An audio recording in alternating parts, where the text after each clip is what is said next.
विश्व के कोने कोने में यूट्यूब के माध्यम से हमसे गुरु मंत्र लेकर वैदिक परंपरा में आगे बढ़ने वाले मेरे प्रिय शिष्यों, सज्जन और सन्नारियों, आज हम आपको बताएंगे कि जैसे जल में कमल का फूल रहता है,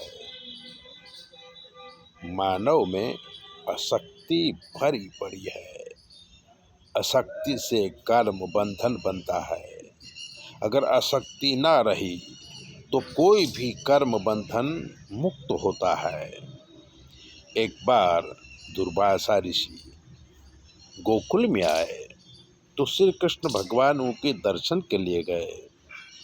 सब गोपियों को पता चला कि कृष्ण के गुरु आए हैं, तो उन्होंने सुंदर पकवान तैयार किए और कृष्ण को कहा कि हम दुर्वासा ऋषि को भोजन कराना चाहते हैं, पर बीच में जो यमुना नदी है उसमें बाढ़ आई है तो उस पार कैसे जाएं?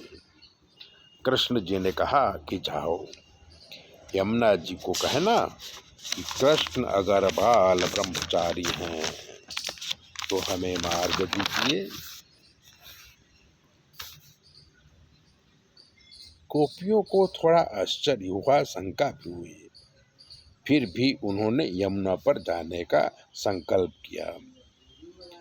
सारी भोजन सामग्री लेके गोपियां यमुना नदी के किनारे आईं और हाथ जोड़कर कहा कि यमुना जी से बोली कि अगर कृष्ण बाल ब्रह्मचारी हैं तो वो हमें मार्ग दीजिए। और यमुना जी ने गोपियों को उस पार जाने का मार्ग दे दिया। सभी गोपियां दुर्वासा ऋषि के पास पहुंची, उन्हें प्रणाम किया और भोजन करने का आग्रह किया। दुर्वासा ऋषि बोले कि मैं तो दूर्वा का आहार करता हूँ और तुम लोग 56 भोग लेके आए हो। सभी गोपियों ने बहुत आग्रह किया और प्रार्थना किया, तो दुर्वासा ऋषि ने पेट भरकर सभी पदार्थ खा लिए। उसके बाद गोपियों को खूब आशीर्वाद दिया। गोपियों ने कहा कि अब हम नदी पार करके गोकुल कैसे जाएंगे? तो दुर्वासा ऋषि बोले कि यमुना महारानी को बोलना कि अगर दुर्वासा ऋषि नित्य व्रती हों तो हमें मार्ग दे दीजिए।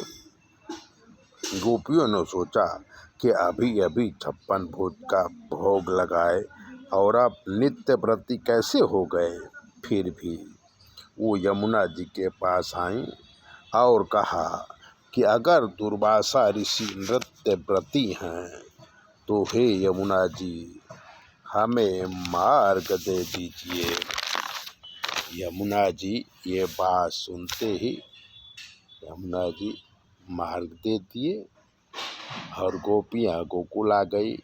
कहने का मतलब यह है कि अगर संसार में हम ऐसे रहें कि जैसे कमल का फूल जल में रहता है पर जल उसमें नहीं टिकता, हम संसार में रहकर आसक्ति के बिना कर्म करें तो हमें कर्म बंधन नहीं लगता। भोग से रोग और रोग से भय और भय से जीव नरकगामी होता है, ऐसा ऋषियों ने कहा है। ऐसी ही दिव्य बातें जानने के लिए चैनल को सब्सक्राइबर कर लीजिए, लाइक कर दीजिए। और अगर आपके जीवन में कोई कष्ट है और आप ज्योतिष जानना चाहते हैं तो 9825200108 पर फ़ोन करके आप हमसे पूछिए। आपके सारे दुखों का निवारण हम करेंगे। चैनल सब्सक्राइबर करिए और दूसरों को भी भेजिए।